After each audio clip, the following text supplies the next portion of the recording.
देखिए प्रीलिम्स में पता है 2 पेपर, पहला जीएस वाला, दूसरा सीसेट वाला, ठीक है। अभी प्रीलिम्स आप सब देंगे ना इस बार? नो, कोई कोई देगा, कोई कोई नहीं देगा, है देंगे, अच्छा ठीक है। पहला पेपर जीएस वाला, ठीक है, और दूसरा पेपर सीसेट वाला। देखिए मैं इतना कहूंगी कि अभी प्रीलिम्स थोड़ा टफ होता जा रहा है, तो प्रीलिम्स को मतलब हम लाइटली ना लें, और हिंदी मीडियम में तो वैसे ही प्रीलिम्स में थोड़ा सा होता है डिफिकल्ट, है ना। तो प्रीलिम्स को आप एकदम छोड़े ना, पूरा फोकस रखें। मेंस पे तो रखना ही है क्योंकि रैंक वही बनाएगा, लेकिन प्रीलिम्स को हल्के में नहीं लेना है, ठीक है। तो सबसे पहले मैं सीसेट बता देती हूँ। देखिए सीसेट, क्योंकि मेरा साइंस बैकग्राउंड था, मेरा मैथ्स ठीक था, मेरी इंग्लिश ठीक थी, तो शायद मैं उतना कंफर्टेबल नहीं हूँ सीसेट के लिए, लेकिन आपकी क्लासेस चलती होंगी तो सीसेट आप देख लीजिएगा। मतलब सीसेट में वैसे भी क्वालिफाइंग ही है, लेकिन वैसे वही हल्के में नहीं लेना है ना। बच्चों का मैंने देखा है, कई बच्चे मतलब मेरे साथ भी थे जिनका जीएस में 120 स्कोर हो रहा था और सीसेट नहीं हुआ। तो ऐसा नहीं करना है कि सीसेट को एकदम लाइटली लेना है, ले लेना है। सीसेट भी पढ़ना है, लेकिन पता है ना मतलब इसी से बनता है, लिस्ट इसी से बनेगी, तो इस पे फोकस रखना है, लेकिन इसको भी साथ साथ लेके चलना है। तो सीसेट के लिए थोड़ा सा मैं नहीं बता पाऊंगी, लेकिन बस यही है कि मैं ऐसे करती थी सीसेट में कि मैक्सिमम मैथ्स वाले क्वेश्चन सोल्व करती थी। मैंने तो अपने नंबर नहीं देखे, लेकिन बच्चों ने देख लिए कि दिव्या मैम 1-2 नंबर से हुई है, 3 नंबर से हुई है, तो मतलब होना ही है, बस क्वालिफाई करना है, उसमें टॉप थोड़ी करना है। तो बस मैंने ऐसे किया था, मैक्सिमम मैंने मैथ्स वाले क्वेश्चन अटेम्प्ट किए थे, ताकि मतलब मेरे एकदम आंसर निकल गए थे तो मुझे पता था ये ठीक ही है। तो मैं अटेम्प्ट भी ऐसे ही करके आई थी, एकदम मतलब ऐसे करके कि हाँ बस पास होना है, क्वालिफाई करना है, और वही। तो सीसेट का आप देख लीजिएगा। मैं जीएस का बता देती हूँ थोड़ा सा।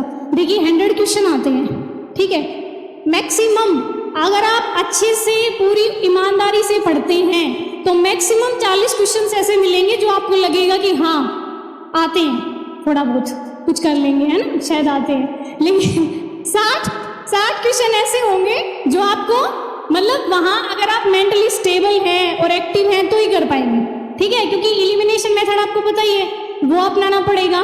और जितना हमने पढ़ा है, देखिए यूपीएससी थोड़ा सा अब डायनेमिक हो रहा है, मतलब इंटरकनेक्टेड करके पूछता है। जैसे करंट में अगर कोई न्यूज चल रही है तो उसका वो बेसिक पूछेगा, उसकी हिस्ट्री उठा के पूछेगा, तो ऐसे हमें डायनेमिक अप्रोच लेके पढ़ना है, ठीक है।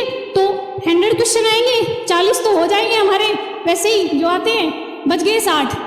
तो आप कोशिश करना कि मैक्सिमम अटेम्प्ट करें, मैक्सिमम। ये बिल्कुल मत करना कि 60 क्वेश्चन अटेम्प्ट कर दिए और आप सोचे 50 सही हो जाएंगे, नहीं होंगे। लास्ट टाइम शायद मैंने 90 अटेम्प्ट किए थे और इस बार 92, ठीक है। तो कोशिश करना कि जितने ज्यादा हो सके, मतलब कोई क्वेश्चन अगर ऐसा है कि एकदम ब्लैंक है, मतलब लग रहा है कि देखा ही पहली बार है और कुछ भी नहीं हो सकता है, तो सिर्फ आप उसको छोड़िए। अगर कहीं आपका 50-50 हो रहा है एलिमिनेशन से, या आपको लग रहा है कि थोड़ा बहुत शायद आता है, तो रिस्क ले लीजिए, ठीक है। मुझे लगता है कि रिस्क ले लेना चाहिए, क्योंकि अगर 92 भी आप क्वेश्चन सही करेंगे तो मुझे लगता है कट ऑफ मैक्सिमम 50 तक जाती है। क्वेश्चंस की बात कर रही हूँ मैं, मैक्सिमम 50 तक जाती है। तो हमारे पास 42 क्वेश्चन हैं ऐसे जो हम रिस्क लेके कर रहे हैं, ठीक है। तो मुझे लगता है कि मैक्सिमम अटेम्प्ट करने चाहिए। मैंने मैक्सिमम अटेम्प्ट किए थे, मतलब 90 से ऊपर ही, 92 तक, ठीक है। प्रीलिम्स के लिए यही। और प्रीलिम्स के लिए देखिए, प्रीलिम्स जब आपका प्रीलिम्स है उससे कम से कम मुझे लगता है 4 महीने पहले, 3-4 महीने पहले आप एकदम प्रीलिम्स पे फोकस हो जाइए। मैंने जब अपनी प्रिपरेशन स्टार्ट की थी तो आई थिंक अगस्त 2020, मतलब कुछ ऐसा था, और प्रीलिम्स था उस टाइम जून में, लेकिन वो कोविड की वजह से पोस्टपोन हो गया था, तो थोड़ा टाइम मिल गया था एक्स्ट्रा, शायद अच्छा था लक इसलिए। तो मतलब अगर आपका इस बार मई में है तो आप उस हिसाब से मतलब कैलकुलेट करके 3-4 महीने पहले से एकदम प्रीलिम्स पे फोकस, एकदम प्रीलिम्स पे, क्योंकि अगर प्रीलिम्स हो गया तो प्रीलिम्स के बाद भी हमें 3 महीने मिलते हैं। मतलब इतना अगर हमने पढ़ा हुआ है तो हम उस 3 महीने में भी बहुत कुछ पढ़ सकते हैं। तो प्रीलिम्स को एकदम हल्के में ना लें। मैं मतलब लिटरली बता रही हूँ, जब मेरा प्रीलिम्स हो गया था तो मुझे ये लगता था कि इस बार मेंस ना दूं, क्योंकि मेंस की तैयारी नहीं है उतनी अच्छी, मुझे लगा कि नहीं होएगा मेंस तो। लेकिन जब मतलब वो 3 महीने अच्छे से प्रिपरेशन की और पूरी मेहनत की तो हो गया,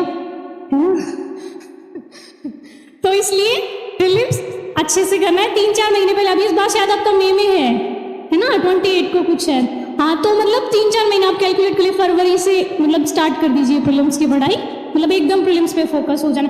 देखो सिलेबस तो सेम ही है, कुछ अलग नहीं है, सोर्सेज भी हमारे सेम ही है, वही न्यूज़पेपर, वही बेसिक, लेकिन थोड़ा सा बस अप्रोच चेंज हो जाती है। प्रीलिम्स में थोड़ा सा फैक्चुअल हो जाते हैं, वैसे अब तो थोड़ा सा वो और भी डायनेमिक पूछने लगे कॉन्सेप्ट को घुसा के, लेकिन फिर भी मुझे लगता है कि मतलब थोड़ा सा बस अप्रोच चेंज होएगा, पढ़ाई आपकी वही रहेगी, है ना।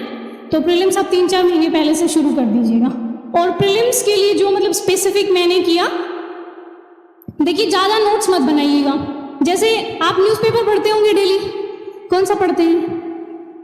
द हिंदू, इंडियन एक्सप्रेस, मतलब इंग्लिश का पढ़ते हैं ना? नहीं पढ़ते?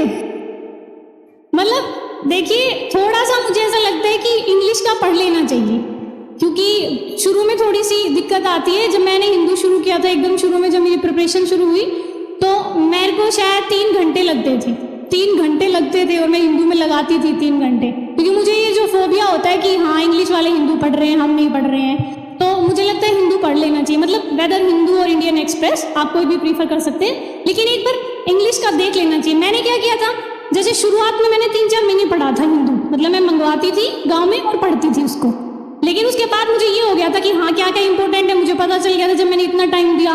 तो फिर मैं उसका बस एनालिसिस देख लेती थी यूट्यूब पे। मतलब आप किसी का भी देख लीजिए, जो भी आपको अच्छा लगे, मैं कोई प्रीफर नहीं करूंगी, जो भी आपको अच्छा लगे आप 1-2 दिन देख लीजिएगा।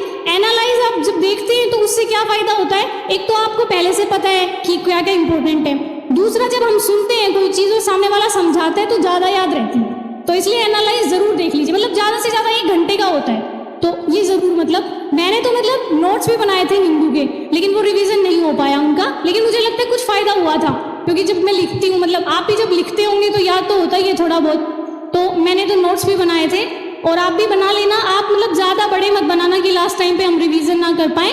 मतलब क्या कर लेना कि प्रीलिम्स के लिए एक अलग से नोटबुक बनाना, और द हिंदू में कोई भी फैक्ट आता है, जैसे कोई रिपोर्ट आती है, कोई फैक्ट आता है, ये शायद प्रीलिम्स में कम काम आए, लेकिन मेंस में बहुत काम आता है। मेंस में दिक्कत यही हो जाती है कि पता तो होता है हमें क्वेश्चन, लेकिन दूसरों से अलग बनाना है। अब अलग बनाने के लिए कुछ फैक्ट चाहिए, डाटा चाहिए, तो जो आप हिंदू पढ़ेंगे उस टाइम आप मतलब राइट डाउन करेंगे, वो आप मेंस में यूज करेंगे। तो इसलिए हिंदू में से फैक्ट और डाटा आपको नोट डाउन करने हैं, अलग से एक कॉपी बना लीजिएगा उसके लिए, ठीक है। और एक प्रीलिम्स के लिए क्विज मुझे लगता है थोड़ा सा जरूरी है, मतलब मैंने बहुत की थी ऑनलाइन भी, टेस्ट सीरीज में तो मैं बताऊंगी बाद में, क्विज भी मैंने की थी ऑनलाइन, दृष्टि की वेबसाइट पे भी आती है, आप वहाँ देख लीजिए, या कहीं भी जहाँ भी आपको अच्छा लगे यूट्यूब पे।